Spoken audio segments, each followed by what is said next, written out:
खुलुमबाय बे समाव बडलेण्ड इंखं टेलिभिजननि स्टुडियोआव आं मिथिका नार्जारी दिनै फुंबिलिनि गाहाय रादाबफ्राव दङ।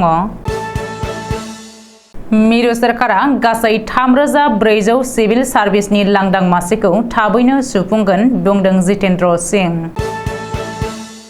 कस्टारिकानि मुंदांखा फुटबलारखौ दैमायाव दुगैनाय समाव गोलेरा मन'दों। मणिपुरनि आयेन आब्रुथिनि हालोदा गाज्रिसिन महर लादों। दिहिरा ब्लक इउपिपिएलआ 80 बोसोरारि गायसन सान फालिदों। रैखाथि मन्त्री राजनाथ सिंहआ 132 डुरान्ड काप टुर्नामेन्टखौ क'क्राझार सायाव बेखेवबाय। दानिया फैदोनि आबुं रादाबाव।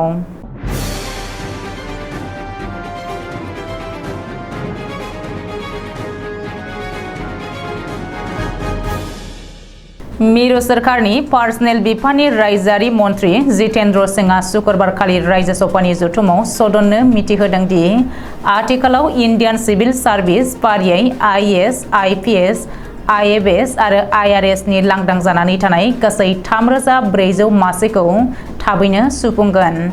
बेनि थाखाय यूपीएससीआ खामानि मावगासिनो दङ आरो थाबैनो आबुं खालामगोन।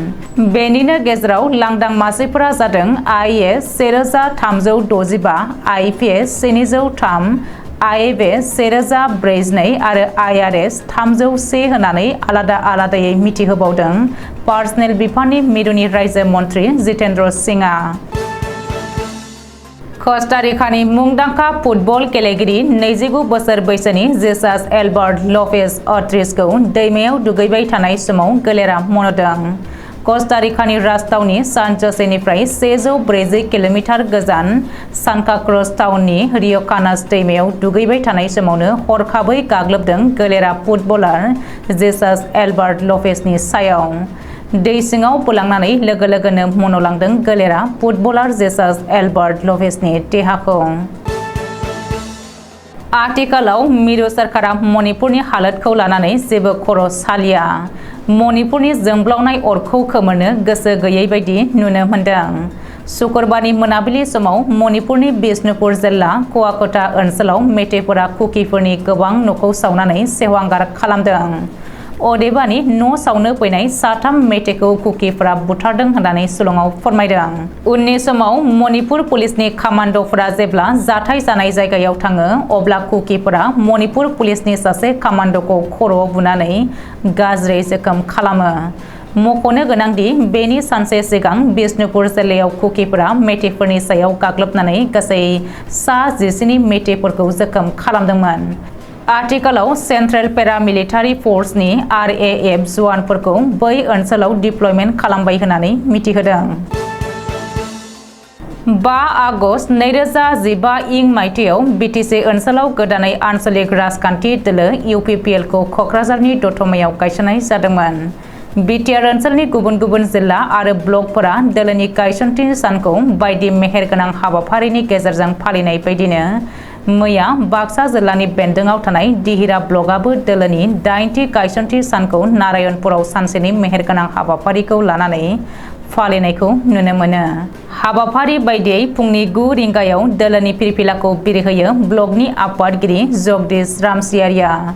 9:30 रिंगायाव मुंख्लंफोरनो बिबार बावनाय, 10 रिंगायाव बिफां फुलि गायनाय आरो 10:30 रिंगायाव गेवलां मेला जथुमो।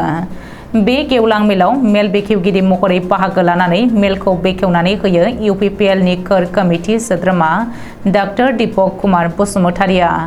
बे गेवलां मेलनि गाहाय आलासि महरै बाहागो लायो यूपीपीएल दोलोनि नेहाथारि बिना गयारिया।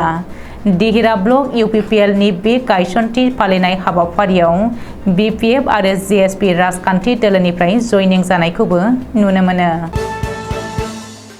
जोबोद गाजा गोमजा बायदि रोखोमनि मोसानाय आरो रंजा बाजानि गेजेरजों सनिबारखालि हादरनि रैखाथि बिफाननि मन्त्री राजनाथ सिंहआ क'क्राझार साइ स्टेडियामाव बेखेवनानै होबाय डुरान्ड कापखौ। बे बेखेवनाय हाबाफारियाव मन्त्री राजनाथ सिंहआ बुंदों दि आथिखालाव फुटबल खेलाया भारतनि बयबो सुबुंनि गोसो मोदोमजों नांफानानै दङ आरो बेयो भारतनि मोनसे गोजाम गेलेनाय। बेनिखायनो आथिखालाव भारतनि बयबो सुबुङा फुटबल गेलेनो मोजां मोनो। बे हाबाफारियाव आसामनि गिबि मन्त्रि डक्टर हिमन्त बिश्व शर्मा, बिटिसिनि सिएम प्रमद बर' आरो इन्डियान आर्मिनि मावख'गिरिफोरजों लोगोसे गोबां माननि सुबुंफोरा बाहागो लादोंमोन।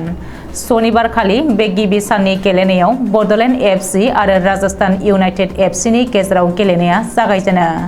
राजस्थान इउनाइटेड एफसिनि आखायाव बड'लेण्ड एफसिआ 1-0 गलजों जेननो गोनां जायो आरो गेलेनायाबो बेवहायनो जोबनानै थाङो।